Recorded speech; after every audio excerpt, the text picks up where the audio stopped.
नहीं डाली गई फकत ईंट गाढ़ा एवं पानी। नहीं डाली गई फकत ईंट गाढ़ा एवं पानी, सपने ख्वाहिशें पसीने तथा पूरी जवानी।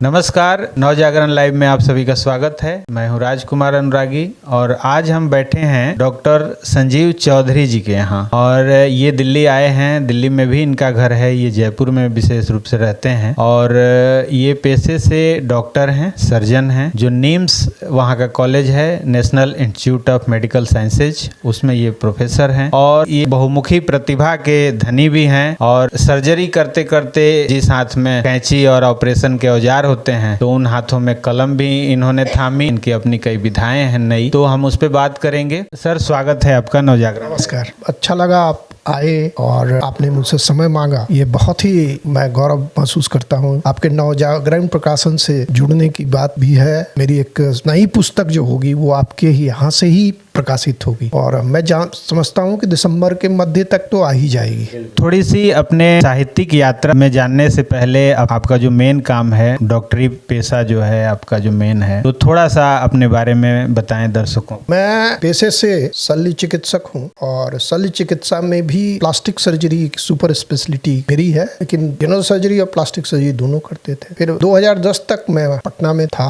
वहाँ अपने प्राइवेट प्रैक्टिस भी करता था। फिर दिल्ली आ गए, परिस्थिति बस जो भी होता है, और दिल्ली में यहाँ मैंने करीब लगभग 9-10 साल रहा और पिछले 3 साल से मैं जयपुर में हूँ। कि बच्चों को पढ़ाने का जो एक जगह था उसने मुझे पटना से शिफ्ट करा दिया। प्राइवेट मेडिकल कॉलेज में हम लोगों ने ज्वाइन किया और धीरे धीरे अब तो मैं प्रोफेसर सर्जरी हूँ, प्रोफेसर के पद तक पहुँच चुका हूँ। चलिए देखिए आगे क्या क्या कर सकते हैं हम लोग। तो सर्जरी से साहित्य के तरफ कब रुझान शुरू हुआ? ये करीब तकरीबन 5 साल की बात है। वो सबसे बड़ा जो इसमें पहले भी लिखते थे कॉलेज के ज़माने में, लेकिन वो होता था कि बहुत छोटा सा डायरी वगैरह में लिखा और फिर वो कहीं भूल जाते थे, डायरी भी भूल गए। तो मोबाइल जो आया और इसमें जो एडिटिंग की सुविधा है, व्हाट्सएप और नोट्स वगैरह में, तो इसके कारण वो लिखना ज़्यादा सार्थक होता रहा। तो ये क्रांति समझिए, जो संचार क्रांति जो है, इसकी वजह से हम लोगों का काम आसान हुआ। और शुरुआत छंद मुक्त कविताओं से थी। उसका संग्रह आया, पहला संग्रह गुंचे के नाम, विचरण के नाम से आया। विचरण के बाद हमने गुंचे करके प्रकाशित हुआ और उसके बाद उसी दौरान जब गुंचे पाया तो कुछ हमारे मित्रों ने कहा कि भाई छंद मुक्त तो बहुत सब लोग लिख लेता है, तो आपको छंद में लिख के दिखाओ तो समझें, तब आपका लोहा मानेंगे। तो हमने कहा जब छंद में लिखना ही है तो क्यों नहीं छंद व्याकरण पर ही कुछ लिखा जाए और ऐसा लिखा जाए कि जो पहले नहीं लिखा गया। तो मैंने छंद व्याकरण को बहुत सरल शब्दों में कविता रूप में लिखा और उसका उदाहरण भी है। सारे उदाहरण मेरे मौलिक हैं और वो कविता जो है वो इतना आसान है लोगों के लिए कि लीलाधर मांडलोई जी हैं, सब दिल्ली के बहुत मशहूर साहित्यकार हैं। उन्होंने उसकी भूमिका में लिखा कि इसको जो शामिल किया जाना चाहिए इस विद्यालय और कॉलेजेस में हिंदी के पाठ्यक्रम में, ताकि फिर से लोग लौटें छंद की ओर। छंद को लोग बहुत कठिन समझते हैं और जिस तरह से आपने लिखा है वो बहुत ही आसान तरीके से आपने समझा दिया है कि किस तरह से लिखा जा सकता है। फिर एक बात और भी है फायदा कि छंद में अगर आप लिखते हो तो छंद मुक्त में भी आपका निखार आ जाता है लिखने में। ये इसलिए छंद विन्यास आई और छंद विन्यास के बाद फिर हुआ कि हमारे एक हैं जो विचरण और गुंचे की भूमिका लिखी थी, डॉक्टर आशीष सिन्हा। उन्होंने कहा कि लघु कथा कुछ लिखे बताइए, हमको संग्रह चाहिए, हमको साझा संग्रह करना है। तो उसमें भेजा, तो उसके बाद से लघु कथा भी लिखने लगे। उसका भी कलेक्शंस हुआ और लघु कथा संग्रह के रूप में कोरी करारी के नाम से आई किताब। वो आई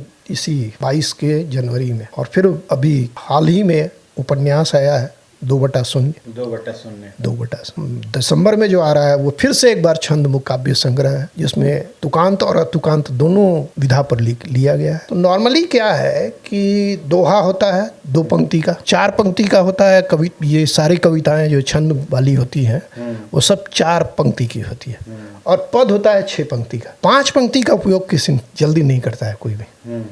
तो मैंने कहा 5 पंक्तियों का समूह लिया जाए। ये जो उसको मैंने पंचाट विधा के नाम से लिखा और वो भी उसमें है कि 5 पंक्तियों का समूह आप लें और फिर जो समूह जो होगा अगला समूह उसका तुकांत अलग हो जाएगा। ये 5 पहला जो समूह होगा सारे पंक्तियों का तुक एक होना चाहिए। तुकांत होगा, ठीक, समतुकांत होगा। और फिर अगला समूह जो होगा वो भी 5 अपने में समतुकांत होगा, लेकिन इससे अलग तुक का हो सकता है। और इस तरह से आप 4, 5, लेकिन मिनिमम 3 आपको लेना हो। एक में 3 ले सकते हैं। हाँ, एक कविता में 3 आपको समूह कम से कम मिनिमम लेना है। 4 भी ले सकते हैं, 5 भी ले सकते हैं, 6 ले सकते हैं, लेकिन एक शर्त है उसमें कि जो अंतिम लाइन होगा कविता का, वो पहले समूह का जो आखिरी लाइन होगा वही रिपीट होगा। तो आपको ये करना होगा कि पहला समूह जिस तुक पर लिखा गया है उसी तुक को आपको अंतिम समूह में भी लाना पड़ेगा। रैमिंग में है, यानी छंद युक्त है। हाँ, छंद, इसमें छंद और मुक्त और युक्त दोनों के बीच की कड़ी है ये। अच्छा। कि इसमें आप छंद मुक्त भी लिख सकते हैं, छंद युक्त भी लिख सकते हैं। छंद मुक्त में क्या है कि आप मात्रा भार की बात नहीं सोचते हो, गिनते नहीं हो उसको। छंद में है कि मात्रा भार गिनना होता है, तो इसमें आप मात्रा भार गिन के भी लिख सकते हैं, बिना गिन के भी लिख सकते हैं। तो ये छंद मुक्त और छंद युक्त दोनों में लिखा जा सकता है। छंदबद्ध किसी में भी आप लिख सकते हैं, पंचाट विधा। तो ये कविता की एक नई विधा है पंचाट, तो ये आपकी अपनी विधा है। विधा है, और इस पर जल्द ही हम लोग एक किताब भी लाएंगे जिसमें केवल इसी विधा के बारे में बात होगी और इसके उदाहरण होंगे। चलिए, तो इसमें से कुछ सुनाइए अभी। नई कविता, इसका नाम है अपना मकान। नहीं डाली गई फकत ईंट गाढ़ा एवं पानी, नहीं डाली गई फकत ईंट गाढ़ा एवं पानी, सपने, ख्वाहिशें, पसीने तथा पूरी जवानी, कुछ अजीज रिश्तों की है पैबस्त कुर्बानी, मारपीट और कागजी घोड़ों की मनमानी, अपना घर अर्जन की मसालेदार कहानी। ये पहला समूह हो गया, 5 सारे तुक मिल रहे हैं। अब अगला समूह जो होगा उसका तुक अलग हो जाता है। बैंक से लेना पड़े जो इसकी खातिर कर्ज, बैंक से लेना पड़े जो इसकी खातिर कर्ज, पिस रहा ता जिंदगी समझ चुकाना फर्ज, जुड़े ना इलाज के खर्चे छिपाऊं हर मर्ज, ईमानदारी को भागया बेईमानी का तर्ज, चाह यही मकान मालिक में नाम हो दर्ज। बस इस चाह के कारण सारी परेशानी अब लिए। उसके बाद फिर अगला समूह, उसमें भी फिर तुक चेंज हो रहा है अब यहाँ। गृह निर्माण में झेले दैहिक भौतिक तापा, धड़कन बढ़ी जो आय कर का पड़ा छापा, चक्कर में आए तब बार बार रास्ता नापा, आए दिन कुछ न कुछ मस्ता रहे स्यापा, बेमतलब कष्ट में काटना पड़ रहा है बुढ़ापा। अब हम आ रहे हैं आखिरी समूह की तरफ, जिसमें कि ये पुराना वाला जो लेना था पहले वाले का, पानी जवानी, उससे तुक मिलता जुलता होना चाहिए। ये आखिरी समूह है। दुहराई जाने लगी फिर वह दास्तां पुरानी, दुहराई जाने लगी फिर वह दास्तां पुरानी, संतानों के बीच युद्ध ने याद दिलाई नानी, सब छोड़ जाते यहीं तर्क जानी पहचानी, हाय गृह स्वामी बनने की क्यों जिद ठानी, हाय गृह स्वामी बनने की क्यों जिद ठानी, अपना घर अर्जन की मसालेदार कहानी। बहुत अच्छा है। आपके जो दोनों क्षेत्र हैं, कर्म क्षेत्र, ये दोनों अलग अलग हैं, इन दोनों में कैसे सामंजस्य बैठा? देखिए, उसमें भी सृजन करना है। जो हमारी प्लास्टिक सर्जरी है वहाँ भी खूबसूरती और हाँ संवारनी है, लय में सब कुछ लाना पड़ता है। कविता में भी वैसे ही है, शब्दों को लय में लाना पड़ता है। तो ये समझिए कि शब्दों की प्लास्टिक सर्जरी हो रही है, तो दोनों तो लगभग समझिए एक ही विधा तरीका है। इसलिए मेरे लिए बहुत बड़ी चीज़ नहीं है सामंजस्य बिठाना दोनों में, क्योंकि दोनों में आपको इमेजिनेशन करना पड़ता है, कल्पना में जा करके आपको उसको सुंदर बनाना है। तो यहाँ भी वही है। क्या आपने किसी को अपना आइडियल माना कि हम उनके थ्रू देख के उनके जैसा या उनसे कुछ सीख के ऐसा कर रहे हैं? मेरा जो मानना है कि हर आदमी अपने आप में एक अलग शख्सियत है, और अगर वो अपनी शख्सियत को बरकरार कर रख लेता है बिना किसी की नकल किए हुए, वो ज़्यादा बढ़िया है, बजाय किसी को आदर्श मान के उसकी नकल करें। और हमने वही किया है। मैंने किसी की नकल नहीं की है, ना अपनी कविताओं में किसी की नकल की, ना सर्जरी में नकल की। कई सर्जरी तो हम लोगों ने ऐसी की जो सिर्फ किताब मैंने कभी किसी ने दूसरे जगह देखा भी नहीं, मैंने देखा नहीं था, लेकिन वो केस मिला। रेयर केसेज है जो जिंदगी में किसी सर्जन को एक ही बार कभी कभी मिलता है देखने। तो उस तरह की सर्जरी भी मैंने की प्लास्टिक सर्जरी में। तो उसी तरह से यहाँ है, मैंने किसी के नकल करने की नहीं सोची कभी भी। और अभी भी लिखते हैं तो मेरा जो रहता है कि दूसरे का पैरोडी नहीं करना। जो हम नापनी लेते हैं, मापनी लेते हैं, वो अपना लेना है, अपना बिल्कुल।